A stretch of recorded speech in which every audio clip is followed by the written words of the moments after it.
In this video, not only are we going to get to the bottom of all this sticky addressing we've been talking about for a couple of videos but haven't seen yet, but I also have some bonus information for you that's kind of related to port security, and it can really help you out in the real world as well as the exam. But right now, we're taking a look at our secure address table on switch 1. It's got one address that it has learned. It's the dynamic address from host 1. We recognize that address by now. And right now, the only port security commands I have running on the switch are on that port, and I've enabled port security, and that was it. So there are no other configs, no static addresses, no nothing. The reason I wanted to go back to this is to show you, or remind you, because you actually did see it earlier, is that if that interface gets shut down or the switch is reset, what's going to happen to our dynamic entries? They're going to be lost.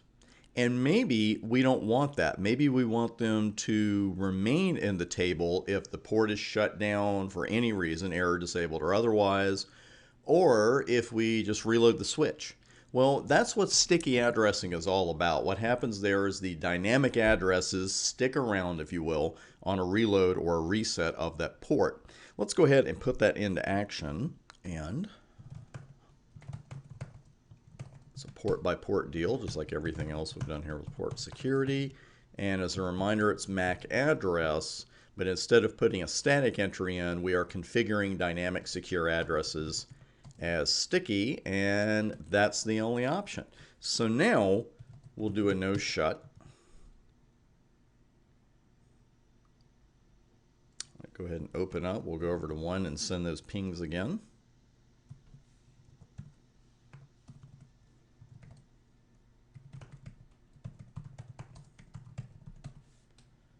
And we don't have it in there yet. Let's go back and send another set of pings.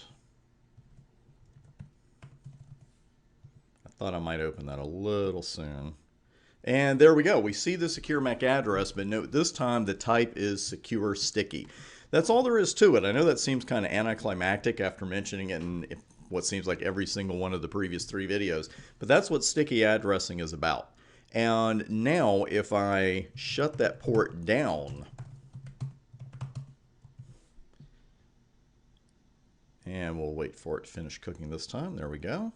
If we do a show port security address, notice the dynamically learned address is still in the table. And if I reload the switch right now, exact same thing. So pretty good stuff there. Let's go ahead and reopen that port while I'm going to look at another command here. We're going to get away from port security, exclusively port security, that is. A couple of videos back, may have just been the last one, but I think it was a couple of videos back, I mentioned to you that while it's great to run show interface, fast01, or whichever interface it is on the host to see the error disabled message, that port security is hardly the only event that will cause an error disabled message. And we're going to see a couple of those in action, not in action, but we'll see them right now. Just a few, huh? This is the error disable recovery command, and the options, as you may have quickly seen, are cause and interval. I wanted to see cause first of all because this is a partial list of events. There are the rest of them. All of these things can cause a port to go into error disabled state. And a couple of these we're going to see in the course. Some of them you may never work with, but the one that we're really interested in right now is that psecure violation. Now you have to be careful with this command because what it does, it enables automatic recovery from an error disable state. And you can define which events you want to have this automatic recovery from, and there is an all option at the very top there where you can say, okay, I want the ports to recover from an error disable status that's caused for any reason. Now again, you have to be careful with this because first it's convenient, it sounds great. Hey, if somebody triggers an error disable port at 2 o'clock in the morning, I don't have to telnet in or drive in or anything to see what's going on because I can have it automatically reset. Well, that's great, but you may not want it automatically reset, say in port security. If you may have the feeling that if this port is put into error disabled state, I want it to stay there until I personally get there and reset it. The other issue is here, of course, what are you doing kind of out of order here? You're not resolving the issue that actually caused the error disable state. You're just resetting the port. So if the same thing happens after this reset, then it's going to go into error disabled state again, and you just kind of get into a vicious circle. Having said all that, this command does have its uses. I'm not just bad mouthing it. It does have its uses. You just have to be careful with it. And we're going to go ahead and actually get started with this right now. I want you to see this in action. And I'm not going to go with all here. I'm just going to go with error disable, I believe is the one. No, psecure violation. And that is right in the middle of all this. So let me highlight it for you. psecure, enable timer to recover from psecure violation. So we know what that is. We've seen that on the messaging, and that's it. Notice also this is a global command. It's a globally configured command. You're not enabling it at the interface level. Now, the default recovery for this is 300 seconds. And you know why I'm being cute and saying 300 seconds instead of just saying 5 minutes, right? Because you know the interval is going to be in seconds when I say that. Now, 5-minute timeout, reset timer, that's perfectly fine. If you want to change that, you want to go with interval. And again, it's in seconds. And you'll notice the minimum is 30 seconds. They're not going to let you have a recovery in 5 seconds. So we will go with 30 here. And what I'm going to do right now is pause the video, set up a situation that would trigger an error disabled port, and then let it recover. And I want you to see the messaging that we get. So hang in there and I'll be right back.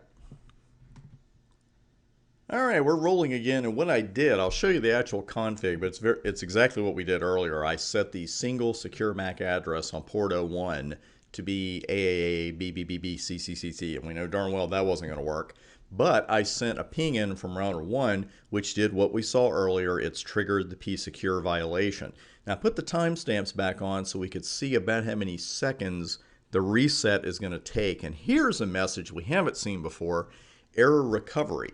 And attempting to recover from psecure violation. This is a result of the error recovery that we configured. And there it is. So it's attempting to come out of error disabled state. And you can see it was about 30 seconds. And you can see now that we've got frames coming in from host 1 that are triggering port security again. And this is what I was talking about where you have to be careful with this command. Because it was okay until we had some more traffic come in from host 1, which triggered the violation again. And now in about another 30 seconds, it's going to recover or try to recover again. So let's let it do that, and then I'll shut the port and we'll do a couple of show commands that I want to share with you. And there we go, error recovery right on time, about 30 seconds later.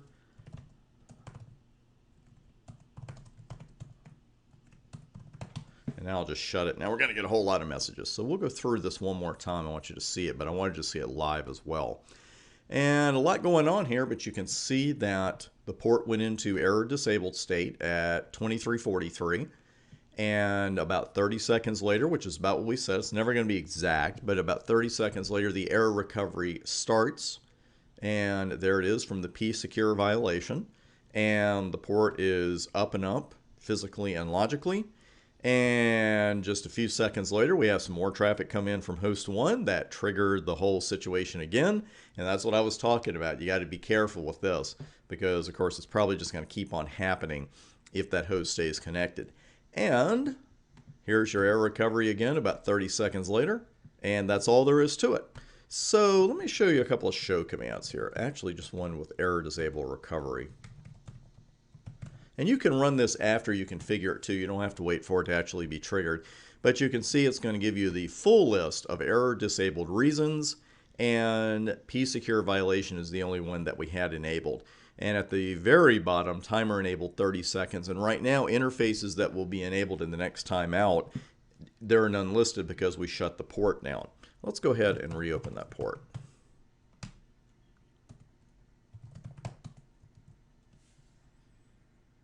We'll see if that one shows up there yet. Not yet. It's going to have to reset again. But again, show error disable recovery. That's going to show you your entire list, what you've enabled, what you haven't. It is enabled globally. It can be a wonderful tool. You just got to be careful with it and make sure that later, if not sooner, you're resolving the issue, and then you can worry about resetting the port. Here's our psecure violation again. And you can see now at the bottom, interfaces that will be enabled at the next time out. Well, there's your interface, there's your error reason, your error disable reason, and the seconds left before it's going to try a reset again. So it's going to be, again, pretty soon 8 seconds away. So by the time I wrap this up, it's going to be trying. But again, it's a great command under the right circumstances. Just be careful with it, and it's good stuff to know for the exam as well. That is enough port security goodness for right now, but we've got plenty of security coming up next.